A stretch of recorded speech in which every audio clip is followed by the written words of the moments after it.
প্রিয় দর্শক, আপনারা যে যেখানে আছেন সকলকে প্রীতি ও শুভেচ্ছা জানিয়ে নিউ ইয়র্ক থেকে আমি রতন তালুকদার লাইভ শুরু করছি।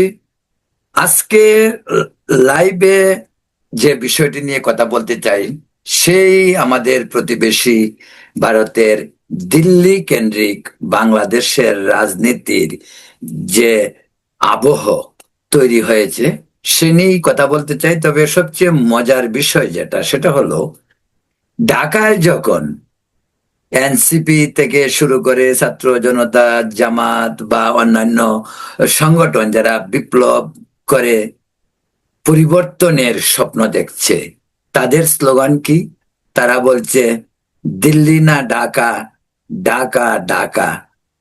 সেই আবহেই আবার বাংলাদেশেরই মানুষ চলো চলো দিল্লি চলো স্লোগানে মুখরিত।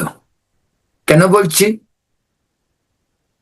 এই দিল্লির রাজনীতিতে বাংলাদেশের যে উত্তাল তরঙ্গ, তার মধ্যমণি সাবেক প্রধানমন্ত্রী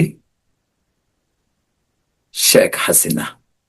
প্রিয় দর্শক, আপনারা জানেন কদিন ধরেই দিল্লিতে আওয়ামী লীগের কর্মকাণ্ড নিয়ে এক ধরনের কর্ম চাঞ্চল্য, পরিবেশ, পরিস্থিতি এবং আওয়ামী লীগের কর্মতৎপরতা সকলকেই অত্যন্ত মুগ্ধ করেছে এক শ্রেণীকে। যুগপৎ আরেক শ্রেণীর মানুষ বেদনায় কাতর। কি হচ্ছে, কি হবে? নিঃসন্দেহে বাংলাদেশে আত্মগোপন করে থাকা আওয়ামী লীগের নেতা কর্মী যারা এখনো দেশ ছাড়তে পারেনি, তাদের মনে আশার সঞ্চার হয়েছে। তাদের মনের আশায় নতুন নতুন স্বপ্ন দেখছে। এর কারণ, দিল্লিতে দীর্ঘ নীরবতার পর সাবেক প্রধানমন্ত্রী শেখ হাসিনা যখন আন্তর্জাতিক সংবাদ মাধ্যমে এবং ভারতীয় সংবাদ মাধ্যমে সাক্ষাৎকার দেওয়া শুরু করেছেন, এদিকে ওয়াশিংটন থেকে শেখ হাসিনা তো নয়, সজীব অজয় জয় মাঝে মাঝে আন্তর্জাতিক মিডিয়া এবং ভারতীয় মিডিয়াকে সাক্ষাৎকার দিচ্ছেন। তার অর্থ, নীরবতা ব্যঙ্গে আওয়ামী লীগ বেরিয়ে আসছে। আওয়ামী লীগের গন্তব্য কোথায়? যে আওয়ামী লীগ দীর্ঘদিন 17 মাস আত্মগোপনে, সেই আওয়ামী লীগ আবার মাথা তুলে দাঁড়ানোর যে স্বপ্ন দেখছে, সেই স্বপ্ন কতটুকু সফল হবে? আপনাদেরকে বলতে চাই একটি বিষয়, যে আপনারা জানেন মানবাধিকার সংস্থার নামে দিল্লিতে দুদিন আগে যে সাংবাদিক সম্মেলন হয়ে গেল, সেই সাংবাদিক সম্মেলনটি ছিল অনেক জনাকীর্ণ। অনেক সাংবাদিকদের কলরবে মুখরিত ছিল। দিল্লি থেকে আমাদের প্রতিনিধি সোমনাথ গাঙ্গুলি সর্বশেষ পরিস্থিতি নিয়ে যা জানালেন, তারই ব্যাখ্যায় আজকে বলতে হয়, সাবেক প্রধানমন্ত্রী শেখ হাসিনা খুব তাড়াতাড়ি একটি ডেটও পাওয়া গেছে যে 23 জানুয়ারি তিনি একটি ওপেন সাংবাদিক সম্মেলনে আসতে পারে। তবে বলে রাখি, খবরটি এখনো অসমর্থিত এবং কতটুকু ঘটনা ঘটার জন্য প্রস্তুত সে বিষয়ে এখনো অনেক সন্দেহ রয়েছে। বিভিন্ন মহল থেকে ভারতের ভূমিকা নিয়ে কথা উঠছে। ভারত এই মুহূর্তে শেখ হাসিনাকে মিডিয়ার মুখোমুখি হতে কতটুকু প্রস্তুত তা নিয়েও সন্দেহ রয়েছে। যদিও প্রধানমন্ত্রী শেখ হাসিনা ভার্চুয়ালি আন্তর্জাতিক সম্প্রদায়ের প্রভাবশালী পত্রপত্রিকাগুলি বা ইলেকট্রনিক মিডিয়ায় তিনি তার সাক্ষাৎকার অনবরত দিয়ে যাচ্ছেন, যে বিষয়টিকে আওয়ামী লীগের নেতা কর্মী এবং তৃণমূল পর্যায়ের যারা, তারা একটি সুন্দর ডিরেকশন, যে এই ডিরেকশনটা এরকম আর কি, যেন আওয়ামী লীগকে আবার উঠে দাঁড়ানোর আশা বর্ষা স্থল হিসাবে দেখছে। প্রিয় দর্শক, হাসান মাহমুদ দিল্লিতে যতটুকু আমরা খবর রাখি, তার সঙ্গে শেখ হাসিনারও দীর্ঘ ৪৫ মিনিট কথা হয়েছে।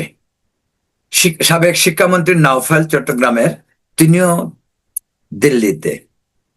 আমি এজন্যই আগে বলেছিলাম চলো চলো দিল্লি চলো, সেটা এখন একরকম ওপেন সিক্রেট। কলকাতা থেকে, লন্ডন থেকে, মধ্যপ্রাচ্য থেকে, অস্ট্রেলিয়া থেকে, আমেরিকা থেকে দলে দলে আওয়ামী লীগের নেতা কর্মীরা দিল্লি যাচ্ছেন। এরই মাঝে অন্তত 10 জন আমেরিকা থেকে নয়াদিল্লি পৌঁছেছেন।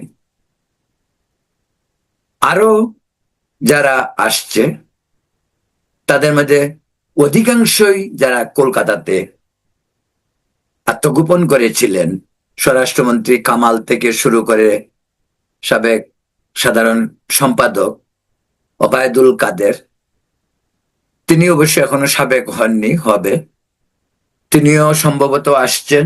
জানি না তার কতটুকু গুরুত্ব, শারীরিকভাবেও তিনি তেমন সুস্থ কিনা সে নিয়েও বিভ্রান্তিকর তথ্য রয়েছে। তিনি মাঝে হসপিটালে ছিলেন, এখন তার অবস্থা কি সেটা বলা যাচ্ছে না।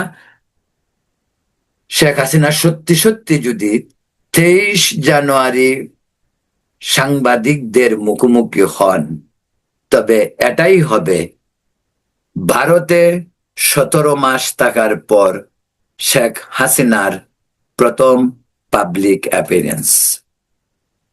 বিষয়টি যদিও এখনো কনফার্ম নয়।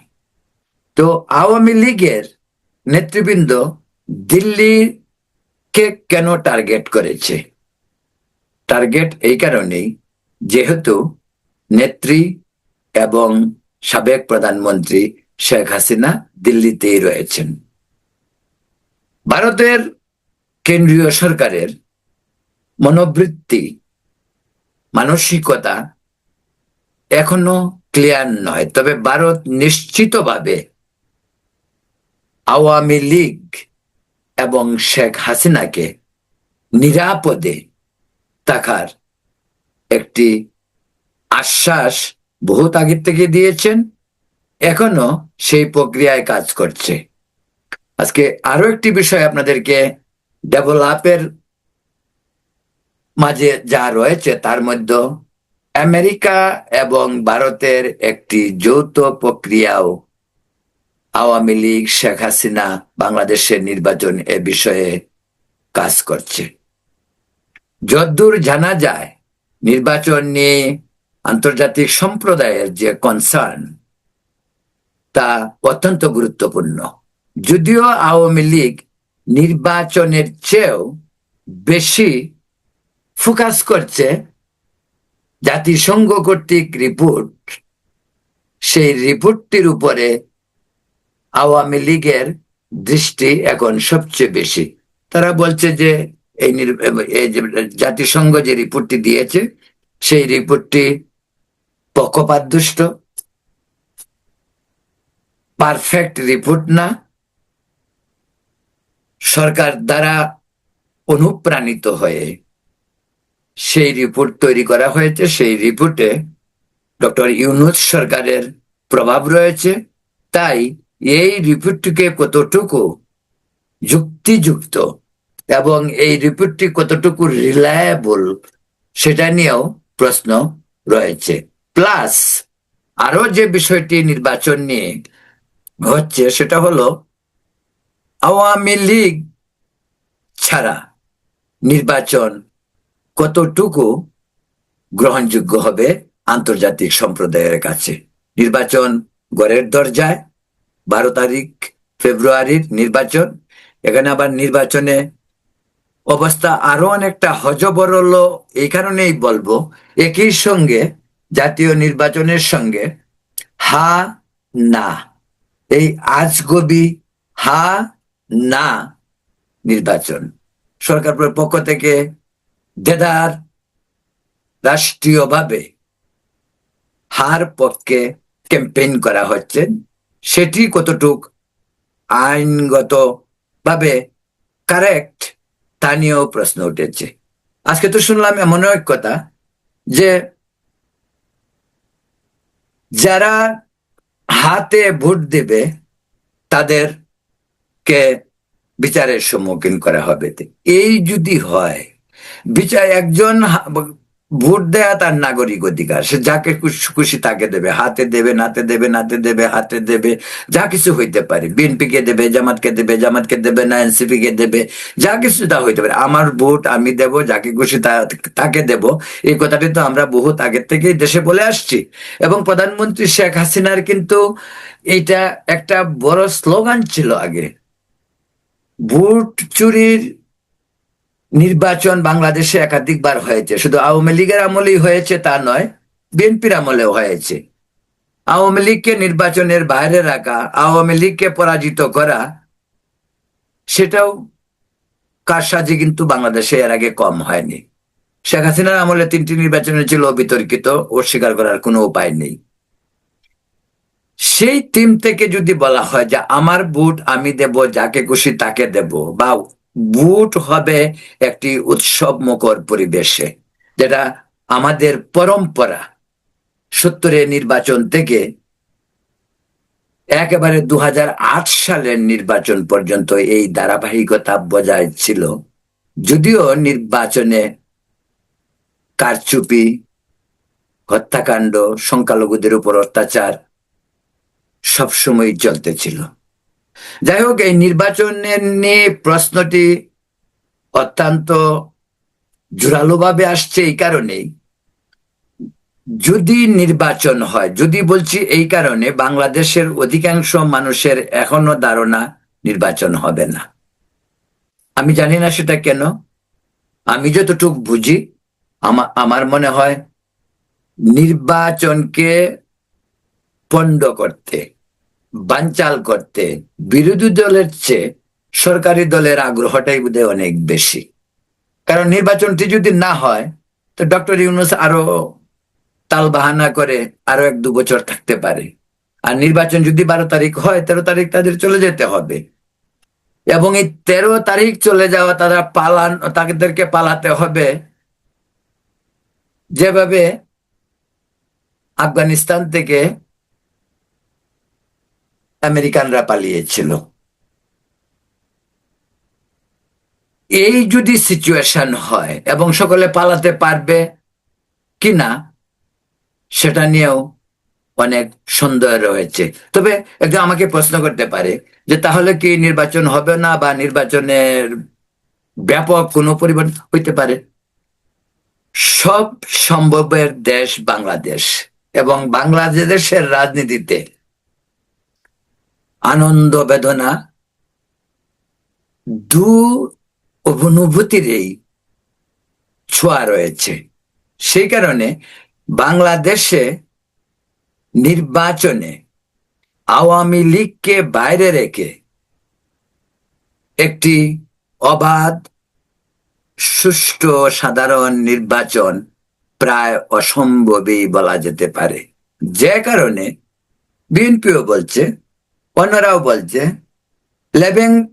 লেভেল প্লেইং ফিল্ড যদি তৈরি না হয়, নির্বাচন বুমেরাং হতে পারে এবং এই নির্বাচনকে পণ্ড করলে বা পণ্ড হলে, বানচাল হলে, আগেই বলছি লাভ তত্ত্বাবধায়ক সরকারের।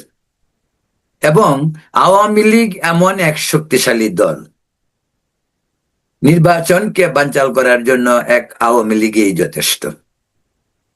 আওয়ামী লীগ বিএনপি মিলে, আমি কালকেও বলেছিলাম, বাংলাদেশে 80% ভোট আওয়ামী লীগ এবং বিএনপির। বিএনপি বড় দল, আওয়ামী লীগ নেই।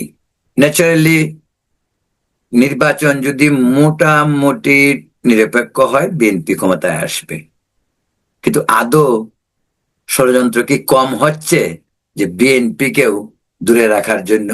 প্রিয় দর্শক, যেটা বলছিলাম সেই বিষয়ে, দিল্লিতে আওয়ামী লীগের কর্মকাণ্ড বেড়ে যাওয়ার এটাও একটা কারণ। তারা যতই বলুক জাতিসংঘের রিপোর্ট নিয়ে তাদের কনসার্ন, কিন্তু আমার যেটা মনে হয়, নির্বাচনকে সামনে রেখে দিল্লি ভিত্তিক আওয়ামী লীগের যে কর্মকাণ্ড শুরু হয়েছে, তার প্রধান কারণটি হলো নির্বাচন শান্তিপূর্ণভাবে করবে সরকার, সেই বিষয়টি আওয়ামী লীগের কাছে এক ধরনের চ্যালেঞ্জ। হয়তো আওয়ামী লীগ চ্যালেঞ্জের কথা বলবে না, কিন্তু এটা চ্যালেঞ্জ, বিষয়টি চ্যালেঞ্জ।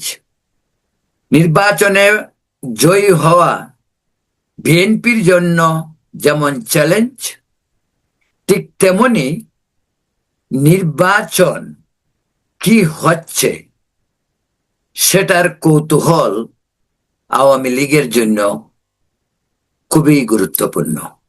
সেই কারণে নির্বাচনী পরিবেশকে চ্যালেঞ্জ আওয়ামী লীগের মতন একটি বড় দল করতেই পারে। প্রিয় দর্শক, যেটা বলছিলাম, শেখ হাসিনা 23 জানুয়ারি একটি প্রেস কনফারেন্সে আসার কথা। যদ্দূর মনে হয়, কেন্দ্রীয় সরকারের যদি কোনো ধরনের আপত্তি না থাকে, বিশেষ করে বলছি বিজেপি শাসিত কেন্দ্রীয় সরকার, তাহলে বিষয়টি সম্ভব হতে পারে। আবার আন্তর্জাতিক আইন বিশ্লেষণ করলে সেটি কতটুকু গ্রহণযোগ্য তা নিয়েও প্রশ্ন উঠতে পারে। তো এই ঘটনা ঘটলে পরেই কেবল বলা যেতে পারে ঘটনাটি ঘটছে। প্রিয় দর্শক, দিল্লি থেকে আমাদের যে সংবাদদাতা সোমনাথ গাঙ্গুলি, তিনি একই বক্তব্য বলেছেন যে দিল্লিতে আওয়ামী লীগের নামে আওয়ামী লীগের কর্মকাণ্ড পরিচালনা কঠিন, তবে সরকার কতটুকু নমনীয় ভূমিকা নিতে পারে সেটা দেখার বিষয়। এখন পর্যন্ত আওয়ামী লীগ দিল্লিতে যা করছে তা মানবাধিকার সংস্থা নামেই সেগুলি হচ্ছে। যেমনটি প্রেস কনফারেন্স হলো, সেটা কিন্তু আওয়ামী লীগের নামে হয়নি, সেটি হয়েছে একটি মানবাধিকার সংস্থার নামে। আপনাদেরকে কালকেও বলেছি, এর আগেও 2-3 মাস আগেও আমেরিকার থেকে কজন গিয়েছিলেন একটি প্রেস কনফারেন্স করার জন্য, সেটাও ছিল একটা হিউম্যান রাইটস ওয়াচের ব্যানারে। কিন্তু সেই প্রেস কনফারেন্সটি তখন কিন্তু ইন্ডিয়ান সেন্ট্রাল গভর্নমেন্ট করতে দেয়নি। একেবারে প্রেস কনফারেন্সের আগ মুহূর্তেই প্রেস কনফারেন্সটি বন্ধ করে দেওয়া হয়েছিল। কিন্তু এবারের ব্যতিক্রম ঘটেছে ডক্টর হাসান মাহমুদের প্রেস কনফারেন্সের ব্যাপারে। তিনি নির্বিঘ্নে প্রেস কনফারেন্স করতে পেরেছেন এবং সেটা খুবই জনাকীর্ণ ছিল। দেশি বিদেশি অনেক সাংবাদিকরা সেখানে উপস্থিত ছিল। তাই খুবই ইন্টারেস্টিং এবং খুবই এক্সাইটিং দিল্লির আওয়ামী লীগের নেতা কর্মীদের কর্মকাণ্ড, শেখ হাসিনার নীরবতা এবং বিভিন্ন জায়গা থেকে চলো চলো দিল্লি চলো, এই যে স্রোত অবশেষে কোন দিকে যাবে বলা কঠিন। তবে দিন শেষে হয়তো দিল্লি মিশনের আওয়ামী লীগের কর্মকাণ্ডের ভীষণ প্রভাব পড়তে পারে বাংলাদেশের রাজনীতিতে এবং বাংলাদেশের আসন্ন নির্বাচনে। সে কারণে বাংলাদেশের ডক্টর ইউনূস সরকার কিন্তু দিল্লির বিষয়ে কোনো ধরনের প্রতিক্রিয়া এখন পর্যন্ত ব্যক্ত করেনি, নীরবতা পালন করছে। কিন্তু ভেতরে ভেতরে তাদের মনে ভয় আতঙ্ক বিরাজ করছে, কারণ বাংলাদেশের রাজনীতির ইতিহাস চিরদিনেই ভয়াবহ। কখন কি ঘটবে বলা খুবই মুশকিল। একেবারে বাংলা ভাষায় বললে বলা যেতে পারে, রাত পোহালেই অন্য কিছু ঘটে যাওয়া অসম্ভব কিছু নয়। প্রিয় দর্শক, দিল্লির ঘটনাবলী নিয়ে যতটুকু ধারণা আপনাদেরকে দিতে পেরেছি তা কন্টিনিউ হবে। আগামীকাল পরশু যখনই নতুন কোনো খবর আসবে আপনারা জানতে পারবেন, আমরা আপনাদের কাছে হাজির হব। সেই পর্যন্ত আপনারা ভালো থাকুন, সুস্থ থাকুন, নিরাপদ থাকুন। ধন্যবাদ।